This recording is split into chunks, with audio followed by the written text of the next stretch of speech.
희망을 잃었습니다. 도대체 무엇이 문제일까요? 오늘 촛불에서 이 전세 사기의 문제에 대해서 이야기해 보고자 합니다. 오늘 이야기는 현재 이 전세 사기 문제에 대해서 함께 싸워주고 계시는 서울사회복지공익법센터 정가영 변호사님 모시고 들어보고자 하는데요. 정가영, 정가영 변호사님 안녕하세요. 안녕하세요. 잘 네, 들리실까요? 잘 들립니다. 아, 박수로 네네. 모시겠습니다. 아, 네, 안녕하세요. 저 소개받은 정가영이라고 하고요. 저는 서울시 복지재단의 서울사회복지공익법센터라는 곳에 근무하고 있어요. 네. 근데 뭐 한 작년 정도부터, 작년 초부터 민달팽이 유니온이라는 이제 주거권 단체랑 같이 해서 이제 이 보증금 문제가 심각하다 해서 대응을 같이 좀 시작하다가 이렇게까지 문제가 커지게 되었네요. 예. 일단은 저한테 이제 간단하게만 설명을 해 주시면 좋겠다고 하셔 가지고 나중에 또 추가로 궁금한 게 있으시면 질문을 주시면 좋을 것 같고요. 일단 이제 왜 이렇게 지금 문제들이 이렇게 눈덩이처럼 커지고 계속 피해자들이 나오고 있냐. 그 원인은 어디에 있는지에 대해서 뭐 전문가분들도 말씀 많이 하시는데 사실 제일 포인트는 이제 부동산 정책 때문이었다고 볼 수밖에는 없죠. 네. 사실은 지금 부동산 정책도 뭐 여러 가지가 있을 수 있겠지만 사실은 전세자금 대출이 너무 방만하게 운영이 됐었고 그리고 집값의 막 80% 까지 대출이 되다 보니까 이게 그동안 또 저금리 시대였잖아요. 그러다 보니까 이제 전세로 유인이 많이 됐고 그런데 이제 빚을 내서 "전세를 살아라." 약간 이런 걸 부추기는 정책이었다고밖에 평가를 할 수가 없거든요. 특히나 은행이나 이런 데서도 사실은 그동안 전세자금 대출을 신청을 하면은 구체적인 상황들을 제대로 판단하지도 않은 채 막 대출을 해 줬어요. 이 집이 얼마나 위험한지 이런 거에 대해서 전혀 고려하지 않은 채. 왜 그렇게 대출을 막 해 줬냐면 은행은 만약에 임차인한테 돈을 못 받으면 그 보증을 정부가 서거든요. 허그 같은 데서 서는 거예요. 그러니까 은행은 빚을 뭐 손해 볼 게 하나도 없는 거죠. 여기 임차인한테 돈을 못 받으면 우리는 허그한테서 돈을 받게 되니까. 그렇기 때문에 아무 무분별하게 전세자금 대출을 막 해 줬고 임차인들은 '아 대출이 되는 거 보니까 뭐 안전한 집인가 보다.' 또 이렇게 안심하는 측면도 있었을 거고요. 이렇게 전세자금 대출을 너무 크게 불려 놓은 게 결국 갭 투자로 다 이어지게 되는 거고 이런 갭 투자로 이어지는 게 당연히 깡통 전세로 이어지게 되니까 지금의 이런 문제들이 발생을 하고 있습니다. 그리고 뭐 다른 또 부동산 정책이라면은 뭐 민간 임대 사업자 너무 관리를 안 했죠. 그래서 민간 임대 사업자들이 그냥 몇 가구 있는지만 이렇게 신고해서 내면은 뭐 100 채, 200채 수천 채를 한 사람이 가지는 거에 대해서 아무런 제재가 없었고 그리고 그 사람들이 실제로는 보증보험 가입 의무가 있음에도 불구하고 가입하지 않았던 사람들이 굉장히 많았지만 거기에 대해서 정부는 제대로 제재를 한 적도 없고 그러다 보니까 이게 굉장히 한 사람이 수천 채까지 빚을 지게 되면서 지금 뭐 또 부동산 가격이 하락하게 되면서 이 문제들이 맞물려 있는 거기도 해요. 근데 이 수천 채를 가지고 있던 사람이 전체 부동산 가격이 떨어지니까 이 감당할 수 없는 이런 사태까지 오게 된 것으로 보입니다.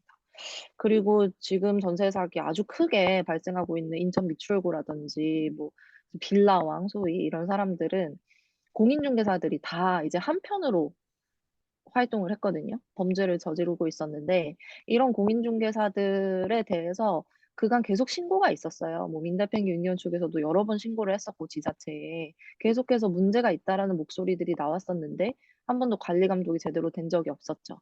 그 공인중개사들이 리베이트를 받는다든가 이런 거에 대해서 누구도 집중하지 않았던 때이기 때문에 뭐 이런 총체적인 문제가 있었다.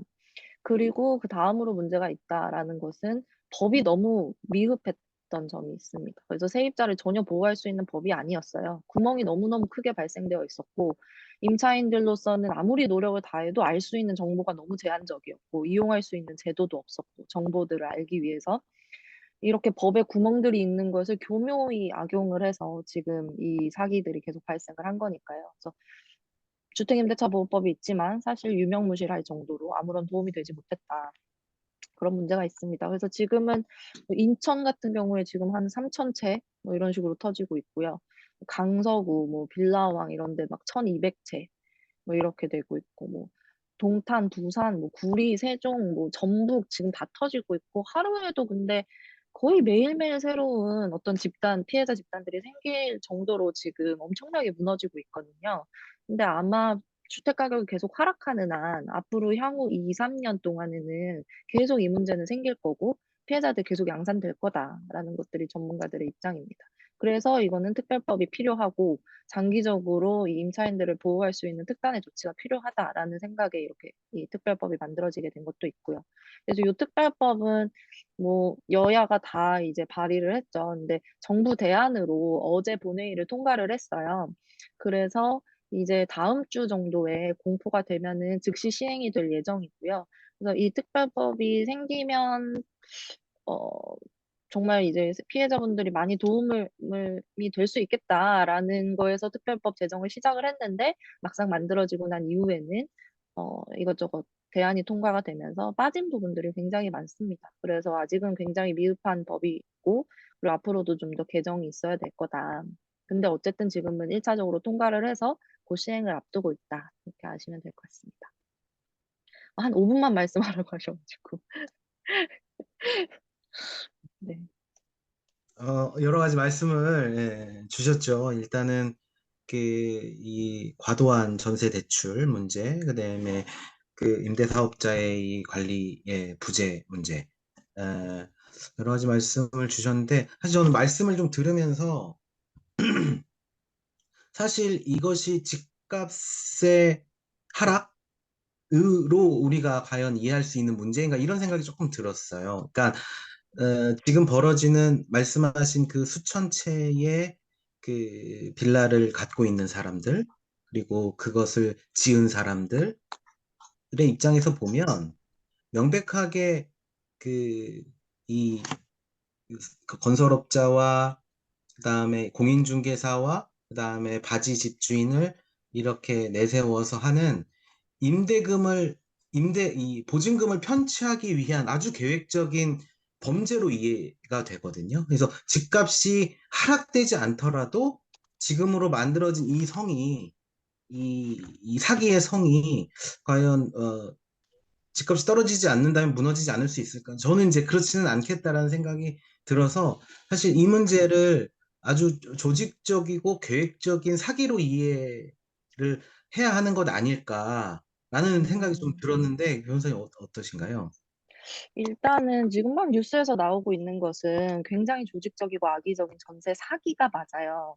네, 완전히 사기를 치려고 바지 임대인을 세워서 그 사람한테 명의를 바로 넘겨버리고 자기는 보증금만 챙기고 이거는 정말 너무 악의적인 사기 구조가 맞는데 사실은 이 집값 하락을 말씀드렸던 거는 그런 사기가 아니더라도 이 보통의 임대 과정을 거치는 근데 지금 집값이 하락이 되고 있는 사이에 그냥 깡통 전세가 돼버리는 거잖아요.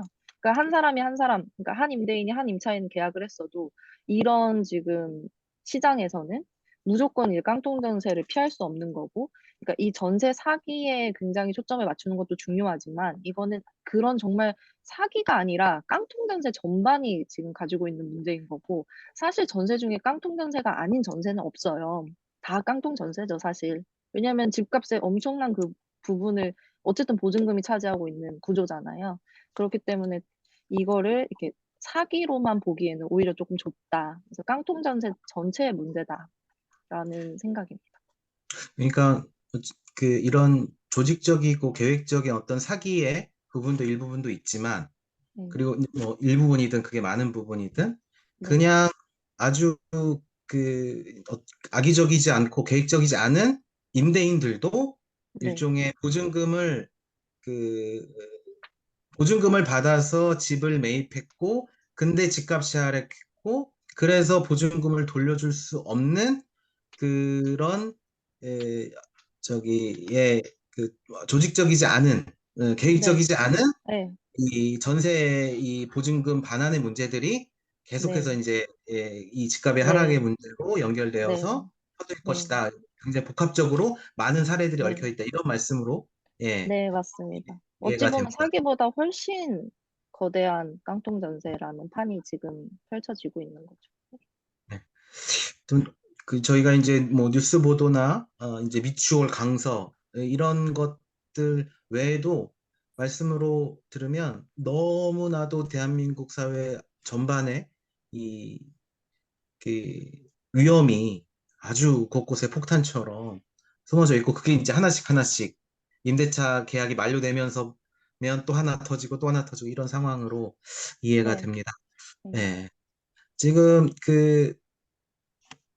저기 줌에 들어오셔서 지금 촛불 함께 하고 계시는데요. 질문이 있으시면 손을 들어주세요. 제가 지금 갤러리를 보고 있기 때문에 바로바로 연결해 드릴 수 있습니다. 손을 안 드시면 제가 질문을 독점할 수밖에 없습니다.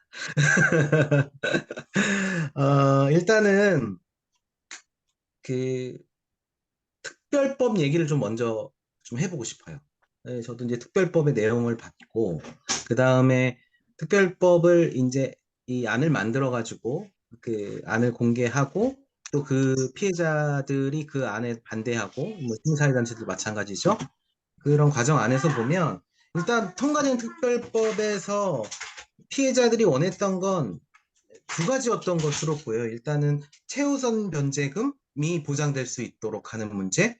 그 다음에 이 채권을 먼저 매입해서 정부가 그 다음에 구상권을 청구하는 그러니까 선 보상하고 그 임대인들한테 정부가 받아내라. 그래서 그렇게 피해 회복을 정부가 구체적으로 해라. 이 두 가지를 사실 가장 원했던 것 같은데 두 가지 다 특별법안에는 안 담긴 것 같습니다. 맞나요, 변호사님? 네. 두 가지 다 담기지 않았고, 뭐, 이 보증금 반환 채권을 정부가 좀 매수를 해가지고 임차인들의 피해를 좀 조속하게 구제해 줬으면 좋겠다라는 뭐 이런 말씀해주신 모든 내용들이 이제 야당의 법안들에는 담겨 있었는데 그 부분은 이제 채택이 되지 않았습니다. 그 이제 피해자들이 원하는 내용은 담기지 못했고, 그래서 담긴 내용들을 제가 좀 보니까, 일단은 최우선 변제금을 못 받는 사람들이 있죠. 보증금이 높거나, 해서. 이분들한테는 그 그렇죠. 최우선 변제금만큼을 대출해 주겠다는 거잖아요, 무이자로. 예, 그렇죠. 또 네. 이제 빚을 또 만들어내는, 네. 인 거고, 이제 지원 대상은 5억까지로 올린 것 같아요. 예. 네. 처음에는 3억 5천 뭐 3억 얘기했었는데 이제 말이 많으니까 그리고 그 평수도 조금 제한을 풀었던 것 같고요. 네. 84제곱미터인가를 제한했다가 그거는 이제 풀었던 것 같고요. 그다음에 우선 매수권을 부여하는 것, 그다음에 경매 공매를 대행해서 지원해 주는 문제가 이번 특별법안에 들어간 것 같고 그다음에 이제 니네가 집 사면 우리가 대출 우대로 보금자리론에서 더 우대해서 대출해줄게. 요 안이 이제 또 들어가 있죠. 역시나 이제 그 뭐 대출이고, 금융, 네. 예, 금융 지원이죠. 네. 전 제일 웃겼던 게 이제 이 긴급복지 지원이었어요. 예. 네. 사실은 이 사람들은 다 생계를 하고 있는 사람들이잖아요. 모아놓은 재산을 이제 잃은 상황인 거고, 네. 정기적으로 소득을 갖고 있는 일반 시민들인데 긴급복지 지원의 대상이 조건에 부합하지 않을 것 같거든요. 근데 여기다가 그렇죠. 긴급복지 지원을 집어넣었다는 게 저는 일단은 그 가장 코미디 같다라는 생각을 했어요. 요 내용에 대해서 좀 변호사님이 좀 간단하게 코멘트를 좀 해주시면 좋을 것 같아요. 저희가 이제 같이 활동하는 단체 중에 이제 빈곤사회연대라고 있어요. 그리고 그 대안이 나오자마자 같이 이제 반박하는 의견을 내기도 했었거든요.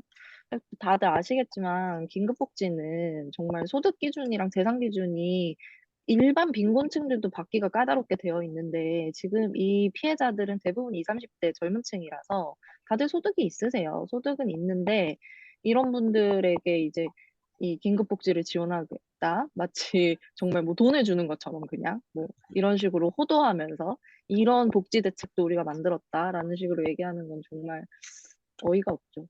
기존에 있던 거를 그냥 끌어다가 놓고서 만든 것처럼 네. 하는 정말 그리고 코미디 같은. 기사들 보니까 참 뭐 국토부에서 뭐 돈을 뭐 4인 가구 기준 1,000만 원을 준다 뭐 이런 식으로 뭐또 기사도 냈더라고요. 그래서 말도 안 되는 참 이렇게 국민을 호도하는구나 이런 생각을 했죠. 그러니까 사실은 내용을 보면 네가 우선해서 매수할 수 있게 우리가 해줄게. 와, 대출 좀 더 용이하게 해줄게. 이것 빼고는 사실은 특별법이라고 하는 명칭을 붙였지만 내용은 없다. 이렇게 음. 읽힙니다. 예, 뭐 맞을까요? 조금 뭐 또 부과되는 것들이 있기는 해요. 예. 음, 뭐 예를 들면 지금 이제 김대성, 그러니까 빌라왕 사안 같은 경우에는 그 63억의 조세 채권, 선순위 조세 채권이 있는데 그 선순위 조세 채권 같은 경우에 원래 안분이 안 되거든요, 조세 채권은. 근데 안분이 안 되다 보니까 어느 집이건 첫 번째 집에서 그 63억을 다 감당해야 되는 상태라서 경매 진행이 천 몇백 채가 하나도 될 수가 없는 상황이었어요. 그런데 이제 그걸 안분할 수 있도록 특별법에 근거를 두긴 했죠. 음. 제가 이 전세 사기를 보면서 특히 이제 우선 매수권을 부여하는 것과 관련해서 이것이 의미가 있으려면 사실은 선순위 이 임차인이어야 의미가 있는 것 아닐까? 후순위 음, 임차인이면 사실은 내 돈 다 잃고 그만큼 또 경매로 맞춰지는 가격으로 그 집을 고스란히 또 사야 되는 거니까요. 그쵸. 예, 예, 선순위 선순위가 근저당권까지. 아니면 의미가 없는 게 맞을까요? 변호사님? 그렇죠. 예. 왜냐면 선순위 근저당권이 또 있는 경우에는 그 금액까지 다 이제 뭐, 어, 있으니까 사실 임차인 입장에서는 이거 낙찰 받으려면 또 대출 받으셔야 되는 거거든요. 네. 그러니까 선순위가 임차인이라면 네. 그 근저당이 선순위로 갖고 있으면 사실 그 집 값에 이 감정가죠. 네. 감정가의 차액만 지불하면 내 보증금과 그 그렇죠. 감정가의 차액만 지불하면 네. 이제 그 집을 우선 매수할 수 있는 거잖아요. 혹은 네네. 뭐 혹시 집값이 더 싸다면 그냥 돈 안 들이고 그 집을 내 소유로 만들 수 있는 것이고 네. 그러니까 이 선순위가 아니라면 의미가 없겠다라는 생각을 제가 했고 네. 그렇다고 한다면 앞으로 이제 이 전세 계약은 계속 이루어질 것이고, 예. 문제가 터지는 동시에 또 이 전국에서 수없이 많은 전세 계약들이 이루어질 거잖아요.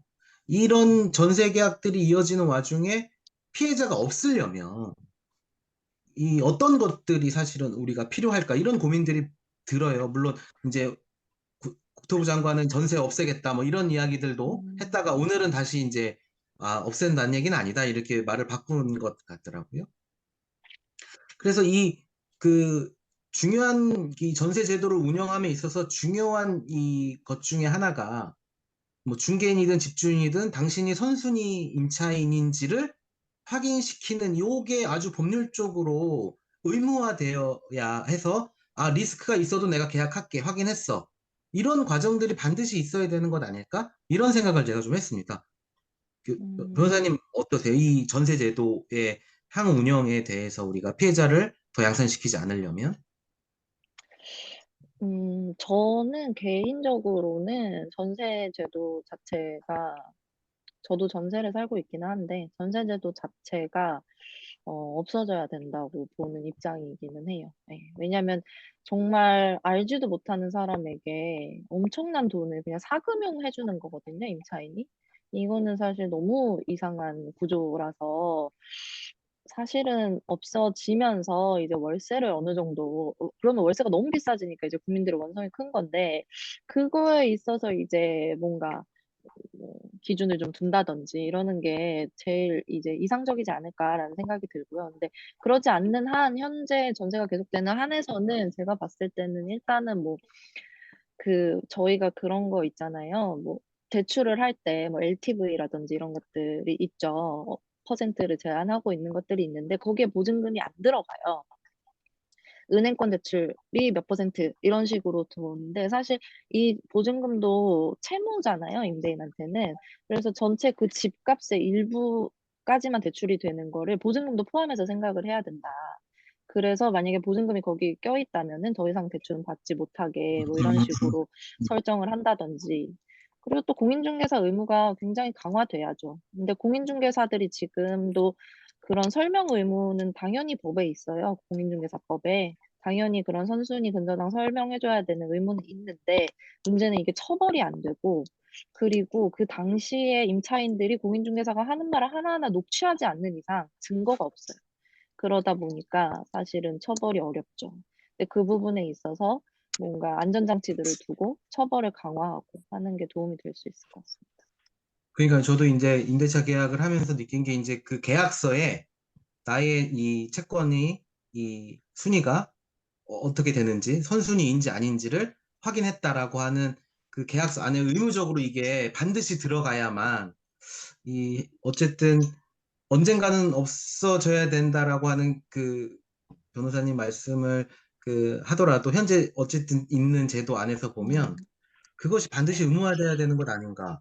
근데 이제 말씀하신 그 부분은 법률적으로는 저는 조금 문제가 있을 수도 있겠다라는 생각이 드는 게 그런 식으로 임차인이 사인을 해버리면 임차인이 나중에 완전히 100% 본인 책임이 돼버리는 문제가 생길 수가 있어요. 실제로 공인중개사로부터 충분한 설명을 못 들었는데도 거기에 이제 20대들이 많잖아요, 사실. 거기에 이렇게 서명을 해버리면 이 모든 책임을 이제 더 이상 누구에게도 물을 수 없는 본인의 100% 과실이 되기 때문에 약간 위험할 수도 있겠다 싶긴 합니다. 네, 어쨌든 법률적으로는 좀 더 정교한 네, 것이 필요하다라는 말씀으로 제가 이해하고 어쨌든 네, 나의 대출의 이 보증금의 이 순위, 예, 선순위를 반드시 이해해야 된다라고 하는 거는 그렇죠. 예, 네, 예, 변호사님도 맞는 그렇게 네, 맞다라고 말씀해 주시는 것 같습니다.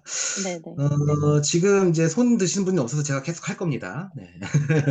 그 이런 겁니다.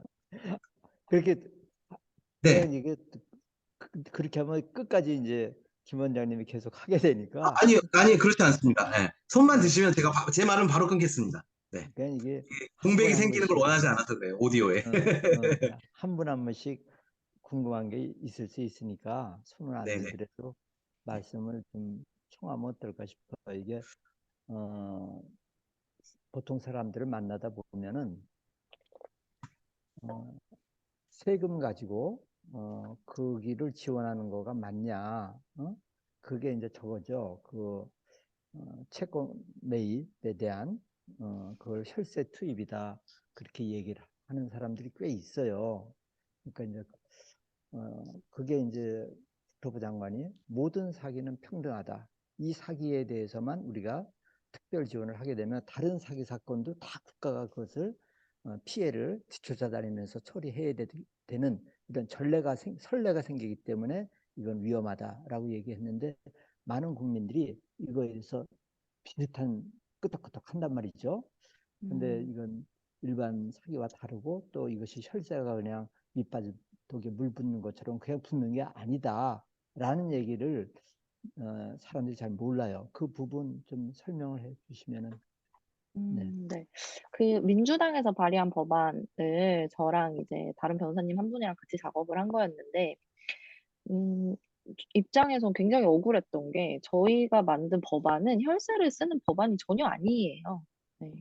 사실 오히려 보면은 약간 피해자분들이 이걸로 내 구제가 될까 싶은 내용이 오히려 있었지, 그 혈세를 쓰는 부분은 전혀 없었거든요. 이게 사실은 이렇게 집단 전세 사기가 발생했을 때는 아까 말씀드렸던 것처럼 경매 진행 자체가 안 된다든지 아니면 경매가 진행되더라도 뭐 낙찰이 안 된다든지 막 너무 공동담보들이 잡혀 있다 보니까 계속 유찰이 된다든지 이러면은 엄청 장기간 동안 이분들이 피해를 봐야 돼요.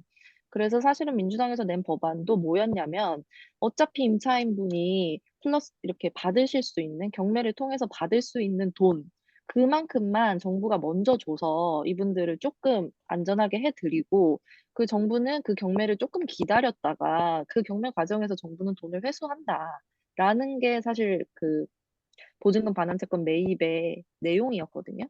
그렇기 때문에 거기에는 금액이 들어가는 게 없어요. 근데 그 과정에서 심지어 정부는 그 보증금 반환 채권을 이용해가지고 그 해당 주택을 이렇게 살 수도 있게 만들어 놨었어요, 법안에. 그렇기 때문에 나중에 혹시라도 주택 가격이 오르면 오히려 정부는 이득도 볼 수 있는 내용이었는데 이게 그냥 음, 완전히 뭐 혈세 낭비다 이런 식으로 이제 매스컴을 타게 되면서 좀 그런 식으로 오해가 생긴 부분이 있습니다.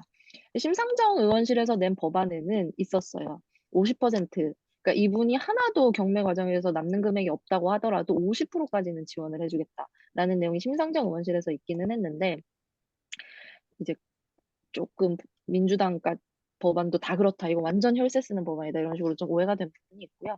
그리고 사실은 뭐 혈세도 저는 이제 개인적으로는 좀 세금도 쓸 수 있다라고 생각하는 게 사실 이거는 이제 다른 사기랑 왜 다르냐, 다르게 이것만 왜 구제를 해주냐 이런 얘기들을 많이 하시는데 이거는 여러 가지 이유가 있지만 일단은 정부에서 이런 상황을 만들어 버린 책임이 분명히 있는 피해예요. 이거는 정부 대책 부동산 대책이 그렇지 않았더라면 아니면 지금 세입자들에게 그 여러 가지 정보들을 확인할 수 있는 권한을 줬더라면 미리 뭐 이런 것들이 다 전제가 되어 있지 않았기 때문에 발생한 어찌 보면 정부 정책의 피해자라고도 볼 수 있는 거고 게다가 이거는 의식주 중에 하나인 주거의 문제인 거잖아요.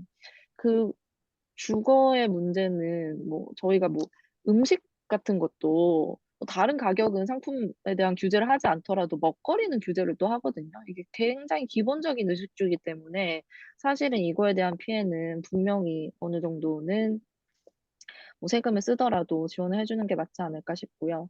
또 뭐 이거는 어찌 보면 전 서민의 문제거든요. 앞으로도 정말 많이 이건 어떤 사람들이 뭐 그 사람들이 과실을 해서 잘못을 해서 뭐 사기를 당한 게 아니라 이분들 뭐 전 임차인들은 지금 다 사실은 떨고 있을 수도 있는 정도의 정말 전 국민 대상 서민에 대한 문제이기 때문에 이거는 특별법이 있어야 된다.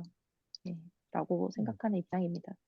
조금 보태면은 이 채권 매입 시장에 대해서 일반 국민들이 정말 이제 이해가 잘 어려운 거는 언론 매스컴이 이걸 장난을 이제 쳐버린 거예요. 그렇죠. 우리가 그냥 돈을 주는 게 아니라 채권이잖아요. 나중에 정부가 그거 찾을 수 있는 돈인 거야. 근데 그럼요. 국민 개개인들한테 이 세입 피해자, 세입자들한테 그 경매나 공매의 과정을 다 거쳐서 돈을 찾게 하려면은 몇 년이 걸려요. 그 그럼요. 몇 년의 그 지난한 시간을 기다리는 동안 피가 마르고 또 이것이 국민들은 이게 전문적인 어떤 영역이기 때문에 이것도 자기가 직접 처리하는 것도 힘들어. 그러니까 국가가 그 전문적인 역량을 가지고 일시에 그냥 짧은 시간에 해결을 해주고 그다음에 국가가 천천히 1년이고 2년이고 뒤에 천천히 회수하면 되는 거예요. 그러니까 국가 돈이 그렇죠. 낭비되는 게 하나도 없는 거야. 국민들의 지금 당장의 고통을 국가가 먼저 해소해주고 1, 2년, 그것도 10년, 20년도 아니야. 1, 2년 뒤에 국가가 다 회수할 수 있는 돈인데 이거를 언론이 그냥 혈세 낭비라고 왜곡해가지고 하는 바람에 이제 문제가 되고 있는 거죠. 네. 참 근데 나쁜 기자 언론이야. 간담회 같은 거를 하면 거기 오신 기자들도 저희가 특별법 설명을 하면 알고 있는 거랑은 전혀 다르네요. 세금이 안 들어가네요. 뭐 이렇게 말씀을 하셨어요. 근데 또 음, 그런 기사는 잘 안 나오고 그 음. 무슨 이거 막 엄청 왜 이것만 도와줘야 되냐 엄청난 혈세 낭비다 이렇게 돼버리니까 지금도 댓글들에서 왜 세금으로 도와주냐 이런 얘기가 나오는데 사실 지금 이 특별법에도 세금 쓰는 내용 전혀 없거든요. 네. 그 말씀하신 것처럼 이제 저도 이제 그 법안의 내용이 피해자분들이 가장 원하던 내용 중에 하나였잖아요. 채권을 이제 정부가 매입하고 이제 추후에 회수하는. 근데 네. 이제 저희가 보도로 본 걸로 보면 사실 그 채권의 순위가 굉장히 그 후순위에 있는 분들도 꽤 있는 것으로 알고 있어요. 그러니까 사실은 정부가 채권을 매입하더라도 추후에 회수할 수 없는 휴지 조각 같은 채권들도 분명히 있을 거잖아요. 그러니까 조금 더 솔직하게 얘기하면 나중에 다 회수할 수 있다. 이렇게 얘기하는 것은 조금 무리가 있는 것 아닌지 여쭤보고 싶어요.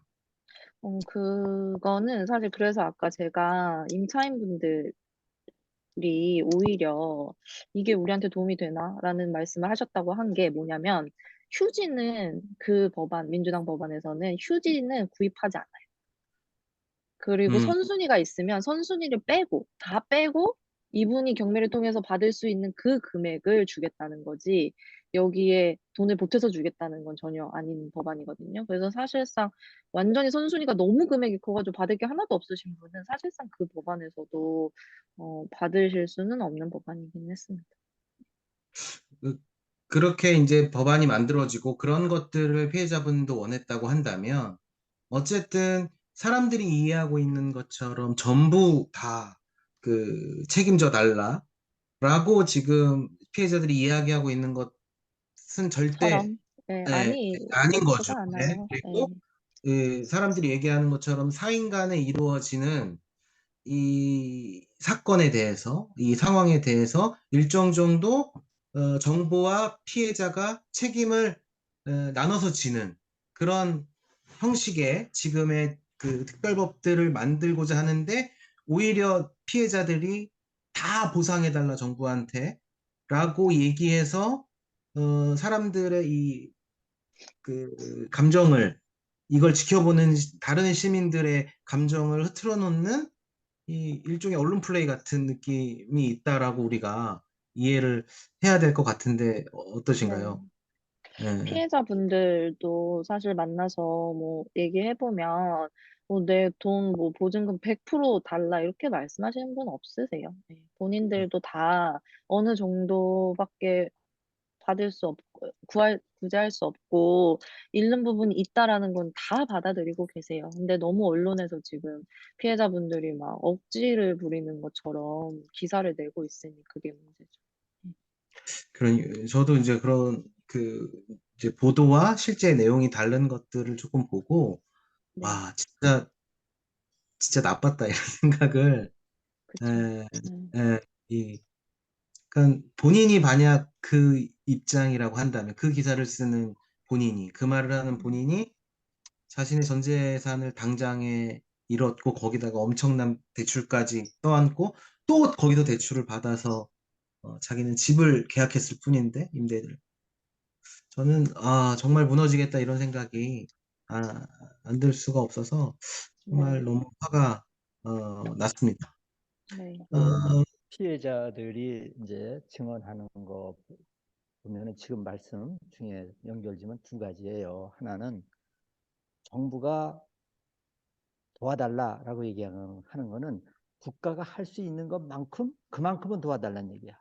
국가가 할 수 없는 걸 도와달라는 게 아니고 지금 이제 정가영 변호사님 말씀하신 것 그대로죠. 국가가 할 수 있는 것만큼 도와달라. 근데 국가가 할 수 있는 만큼이 있는데 왜 그것조차 니네들이 안 하고 있느냐 이걸 이제 탓하는 거고 또 하나는 어, 작년부터 이것이 슬슬 이런 이제 낌새가 보이기 시작했지만은 이런 전체 흐름을 봤을 때 왜 책임 있는 국가 정부 당국에서 손 놓고 있었느냐? 그때그때 개입할 수 있었고 조치할 수 있는 것들이 있었는데 그 국가가 국가로서의 책임을 방임한 그 부분을 또 분노를 하는 거예요. 네. 혹시 민주당이 말씀하신 그 법안을 준비하시는 과정에서 일종의 휴지 조각 같은 채권들이 있는 사람들도 있다고 말씀하셨잖아요. 근데 그 네, 채권을 매입하는 그런 채권까지 매입한다는 건 그 법안의 네, 내용은 아니다라고 했는데 어쨌든 그 사람들도 같은 형태의 피해자인 거고 음, 어, 그래서 일부라도 이제 일종의 사회적 재난의 피해자, 희생자로서 지원을 받기를 원하는 목소리가 분명히 있었을 텐데, 그 음. 법안을 만드는 과정에서 그런 이야기들이 오가지는 않았나요? 있었죠. 그래가지고 이거 사회적 재난으로 봐서 그런 거를 넣어볼까 또 했는데 사실 그 법이 따로 있거든요. 근데 그 법에서 지원금이 엄청 적어요. 네. 그 법을 그래가지고 이제 그 법에 이것까지 사회적 재난으로 추가하기에는 금액이 너무 적었고 그래서 아예 그냥 이분들을 위해서 뭔가 지원하는 것을 이 특별법 안에다가 넣자라는 게 이제 생각이었죠. 어떤 거였죠? 그럼 그게 넣으려고 했던 법은? 근데 사실 저희도 뭐 이러저러 고민을 해보기는 했는데 뭐 완전히 그냥 뭐 엄청 큰 금액을 그냥 이렇게 주자 이렇게는 현실 가능성이 너무 없다 뭐 이런 얘기들도 있었고 뭐 그렇게는 또 발의를 안 해주는 문제도 있으니까요. 그래서 저희가 이분들이 어, 예를 들자면 뭐 회생이나 파산 같은 것들을 하게 되면 이분들이 최대한 피해를 안 받고 끝날 수 있도록 그 절차를 굉장히 간소화하면서 그리고 이분들이 갚을 기간을 엄청 짧게 준다든지 왜냐면 이분들 채무가 아니잖아요, 사실. 그렇기 때문에 그러면서 신용 등급에도 아무런 지장이 없으면서 추후에 청약도 받을 수 있게 하면서 뭐 이런 방법들도 좀 생각을 했었는데 그중 일부가 지금 특별법에 들어가 있기는 하고요. 그리고 뭐 여러 가지 이제 어 정부 차원에서 이분들에 대한 이제 지원을 만드는 의무를 두는 법 근거들을 계속 만들었었어요. 그렇군요. 이제 어쨌든 법은 일단 통과가 됐죠. 예, 예. 혹시 이제 이제 채권 매입과 추후에 이제 구상권을 청구하던가 어쨌든 정부에서 회수하는 이 피해자들이 가장 원하는 이 안이 다시 그러니까 민주당 안에 담겼던 그 안이 다시 이렇게 만들어질 수 있을 가능성은 없을까요? 사실 그러면 저희가 계속 하고 싶었던 거는 저희는 그 피해자분들이 원하시는 것도 다양했고 그리고 선택할 수 있는 것들이 엄청 선택지를 많이 드리자 이게 약간 목표였거든요. 근데 그중에서 정말 우선 매수권 하나밖에 사실은 안 들어간 거예요. 그래서 나머지를 좀 빨리 넣었으면 좋겠기는 한데 지금 뭐 원희룡 장관 입장은 채권 매입은 절대 못한다라는 강경한 입장이기 때문에 사실상 조금 어렵지 않을까 싶기는 합니다. 네, 알겠습니다. 말씀 많이 좀 주셨고 아마도 이 사건을 깊숙이 들여다보지 못한 분들에게는 오늘의 이야기가 아주 그 이해를 돕는데 그리고 주변 사람들에게 이 사실과 관련해서 이 정부와 피해자들이 오가는 여러 이야기들에 대한 오해를 푸는데 아마 많이 도움이 되셨을 거라는 생각이 들고요. 우리 지금 화면을 키우고 계신 우리 임명훈 관장님, 신철민 관장님, 또 전재일 부장님 계신데, 전재일 부장님은 저기 지하철 안에서 퇴근길이신 것 같고요. 우리 신철민 관장님이랑 임명훈 관장님 하나씩만 우리 변호사님께 여쭤봐 주시면 좋겠습니다. 제가 너무 독점을 해서. 네, 아직 질문할 게 많은데, 이제 좀 참고, 네. 아직도 질문할 게 많아요. 그럼요. 근본적인 얘기들은 뭐 거의 뭐 나온 것 같아서 잘 듣고 있었고 설명 잘해주셔서 감사하고요. 좀 더 예방적인 방법은 없었을까라는 고민들은 있어요. 그래서 추후 이게 항상 문제가 터지고 나서 우리가 이렇게 되는데 이 대책에 대해서 그 피해자를 대부분 보면 이제 연령이 낮거나 이런 분들이 대부분 좀 많은 상황인데 이미 좀 그런 부분들을 제도적으로나 법적으로 좀 이렇게 만들어 예비할 수 있는 방법들은 없었을까라는 앞으로도 그런 일이 계속 생길 수 있고 시장의 흐름이라든가 이런 것들을 잘 판단하지 못하고 또 그런 아주 뭐 아까 먼저 구제할 수 있거나 아니면 먼저 예약 자기가 일원이 된다 하더라도 하루 만에 이제 그런 계약을 바꿔치기 해서 이제 피해를 입으신 분들도 있고 이런 경우들도 많이 존재하거든요. 그래서 그런 교육이나 제도적으로 먼저 이렇게 할 수 있는 방안은 없을지 그런 고민이 됐었습니다. 쭉 말씀드립니다. 혹시 변호사님 혹시 뭐 생각하고 계신 분 있는지? 사실 이제 저랑 민달팽이 유니온은 작년부터 계속 개정안을 냈어요. 지금 문제가 막 이렇게 터지기 전이었는데 굉장히 문제가 될 게 너무 자명하다. 그래서 뭐 여러 가지 법안들을 냈었어요. 뭐 주택임대차보호법 개정안도 냈었고, 근데 그 중에서 그 이제 임대인이 바뀌면 임차인한테 통지를 해주자. 지금 통지 의무가 아예 없거든요. 통지를 해주자. 그래야지 바지 임대인으로 바뀐 걸 알 거 아니냐. 근데 그게 아직도 통과가 안 되고 있어요. 네. 그러니까 지금 그 법안이 발의가 되고 난 다음에 저희가 뭐 건너 기자를 통해서 들었던 거는 그렇게 바뀐 거 통지를 해주면 누가 전세 계약을 체결하겠냐. 체결을 못 한다. 그리고 만약에 그렇게 바뀐 거를 통보해 주면은 그 바뀐 거를 들은 임차인들은 계약을 해지할 수 있거든요. 그러면 그때 집을 산 사람은 전세 금액만큼은 빼고 나머지 금액으로만 집을 사잖아요. 근데 갑자기 이 사람 계약을 해지해버린다라고 하면은 이제 돈 문제가 애매해진다는 거예요. 전 집주인이랑 지금 집주인 사이에. 이런 걸로 안 된다는 거죠. 약간 저희가 여러 가지 제도적인 걸 냈는데 그때마다 항상 안 된다고.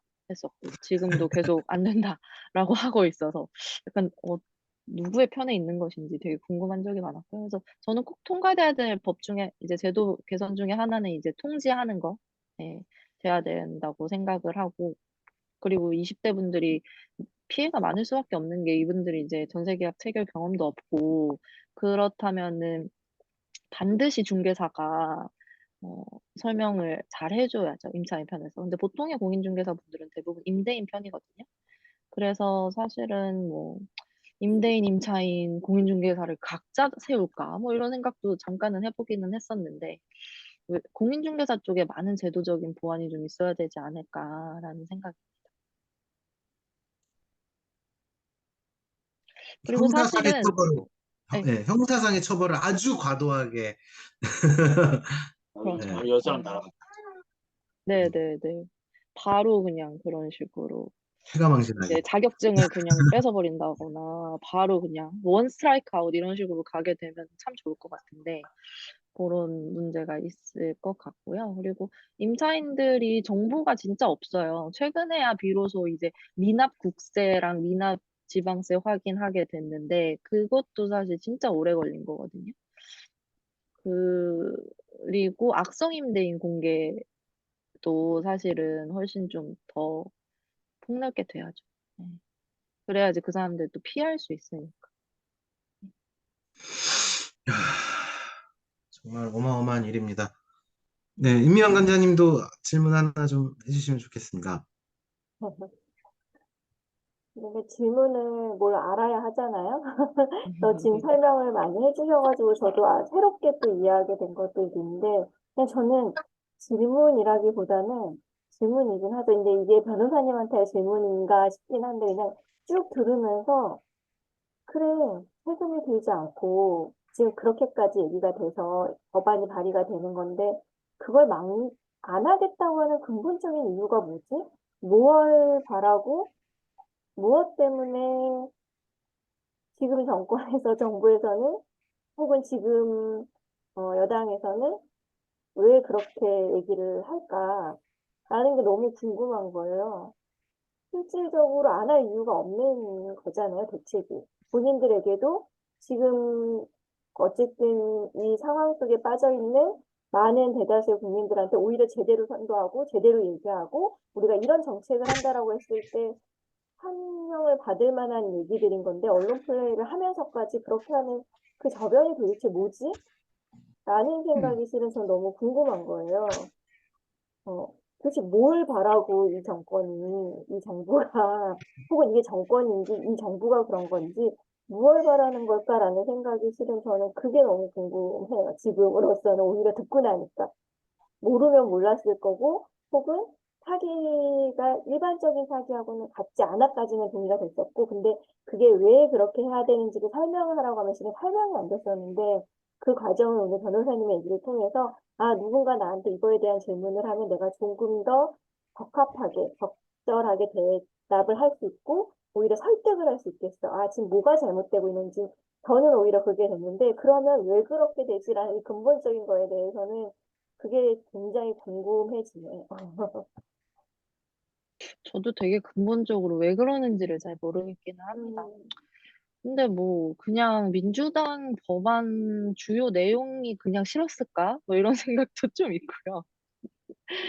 아이 뭐 아이디어는 내지만 우리 그대로 받지는 않겠다. 뭐 이런 마음인가? 뭐 이런 생각도 저도 그러면 이제 또 약간 민주당 공이 되니까 약간 그게 싫은가? 뭐 이런 생각도 들고 사실 지금 우선 매수권도 이나 채권 마일비나 뭐가 다른지 저도 잘 모르겠는데 왜 이러는 걸지 저도 되게 근본적인 좀 궁금함이 있기는 합니다. 왜 그러는 걸까요? 뭐 의견이 있으시면. 제 생각에는 네. 여러 가지 이제 배경이 있겠지만은 지금 이제 정가영 선생님 말씀하신 것처럼 우리 정치권이 진영 논리가 좀 많이 있잖아요. 그 진영 논리 때문에 민주당이나 정의당에서 갖고 오는 거를 그대로 받으면은 또 국힘당이나 정부가 그런 야당한테 굴복하는 것처럼 이렇게 비춰지는 자기 모습이 불편하게 느껴질 수도 있지만은 또 하나 저는 근본적으로 늘상 이렇게 정치권 이런 민생 안을 다루는 그 사람들의 태도를 봤을 때는 이 사회적 약자나 소수자가 겪고 있는 그 삶의 그 고통에 대해서 공감하지 못하는 것 같아요. 어? 저 5명씩이나 목숨을 끊었다?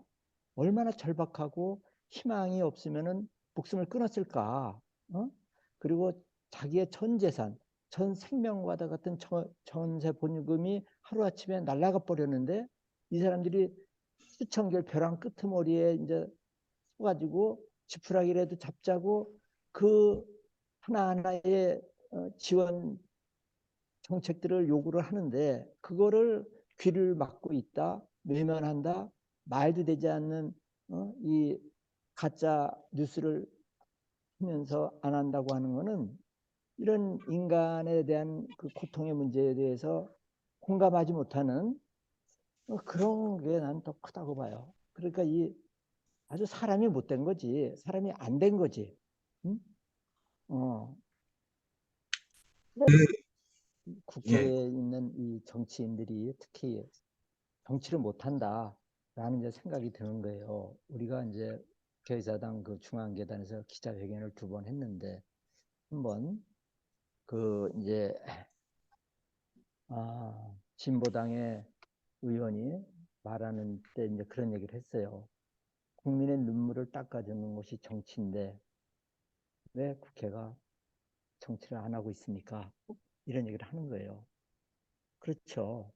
국민의 눈물을 닦아주는 게 정치인데 우리나라 정치인들은 국민의 눈물을 외면하고 있는 거예요. 저는 정말, 어, 뭐라 그래, 나쁘다는 말도 부족하고, 좀 악마 같다라고 느끼는 것이 어떤 게 있냐면, 작년 말이었나요? 올 초였나요? 작년 말쯤 됐던 것 같아요. 그 대구와 이 지역의 건설사들이 분양한 아파트들의 미분양이 엄청나게 쌓일 때 그 주택보증기금인가 20 몇 조 원 지금 쌓여 있는 그 돈이 있거든요. 그 돈으로 그 미분양 아파트를 매입할 수 있다는 얘기를 대통령의 입으로 사실 했었습니다. 예. 이게 나중에 되면 문제가 되니까 이 기금을 써서 매입하겠다. 근데 그 기금은 사실은 서민들의 주거를 하기 위한 기금으로 저는 알고 있는데. 근데 그 미분양 아파트는 사줄 수 있다라고 말하면서 이 전세 사기로 이 얼룩져 있는 이 집은 절대 사줄 수 없다. 채권조차도 사줄 수 없다라고 얘기하는 지금 현재의 이 국토부 장관과 정부를 보면서 저는 정말 와 정말 악마 같다라는 어, 생각을 하게 됩니다. 어떻게 건설업자들한테는 그 기금을 쓸 수 있고 서민들한테 쓸 수 없다라고 얘기하는 건지. 아, 혹시 여기 이제 태찬님 선생님이 또 글을 올려주셨거든요. 제가 컴퓨터에서 한번 읽어드리면 맞습니다. 20대가 아니어도 임대차 계약 경험이 많아도 중개인을 믿고 계약을 하는데 임대인과 중개인이 짜고 그런 사기를 친다면 임차인은 피해자가 될 수밖에 없죠. 그런 사기 범죄를 국가가 나서서 해결해 줘야지 누가 해결할 수 있을까요? 40대 후반 집 없는 임차인 입장에서는 화가 나네요. 라고 하면서 글을 올려주셨어요. 어떤 얼굴에 철판을 깔아야 지금 현재 정부와 여당이 이런 태도를 보일 수 있는지 정말 대단하다는 생각이 예, 듭니다. 그 변호사님 현장에서 그런 느낌 많이 받으셨죠? 네. 그렇죠. 네. 오늘 이 에, 전세 사기에 대해서 우리 변호사님 모시고 이야기 들었고 사실 궁금한 이야기들 지금 많이 여쭙고 또 답도 들었습니다. 아마도 오늘 이 변호사님 통해서 많은 이 전세 사기 실체의 내용들을 여러분들께서 이해하셨을 거라고 생각이 들고요. 이제 오늘 참석하신 분들 중에 지금 카메라를 켜신 분들이 지금 말씀하신 분들이 다여서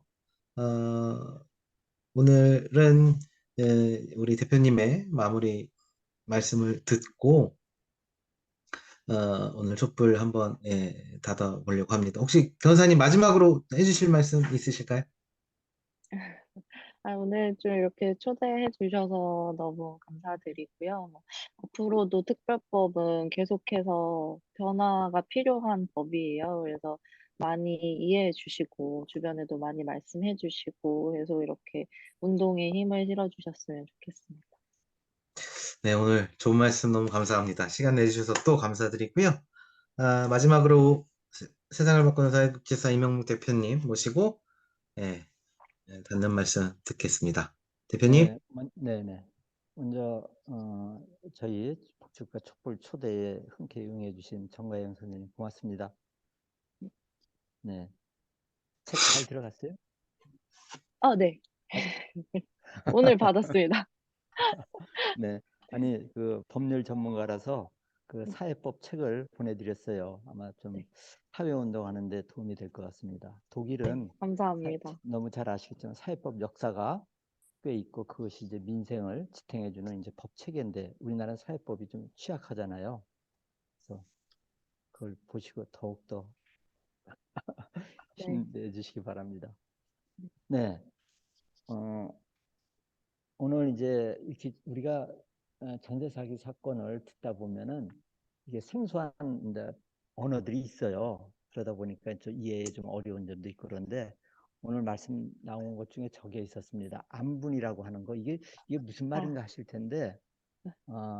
이제 사기 임대업자가 집을 10채, 100채, 1000채를 갖고 있다 보면은 이제 세금이 체납이 될 수가 있죠. 국세든 지방세든.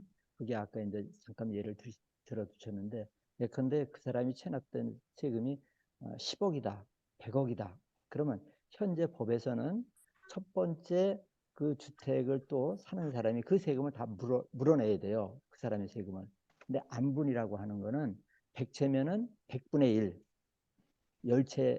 열채에 이제 그 임대인이 열채의 체납을 갖고 있으면 10분의 1만 요렇게 그 n분의 1을 해서 새로운 매수자가 그것을 세금을 하도록 하자라고 하는 이제 세입자들의 주장이었어요. 그것이 이제 안분인데 그거는 이번에 이제 4월 말에 처음에 정부 여당이 낸 그 지원 제도에는 안분이 빠졌었는데 이번에 안분이 들어갔습니다. 그리고 결국에 이제 우리 피해자들이 요구한 거는 한 2개 정도만 들어갔다고 말씀하셨는데 피해자들이 이제 그 증언을 하면서 다들 하시는 말씀은 그거인 거예요. 피해자 중심으로 법을 만들어 달라. 피해자가 선택할 수 있는 그런 선택지를 많이 만들어 달라.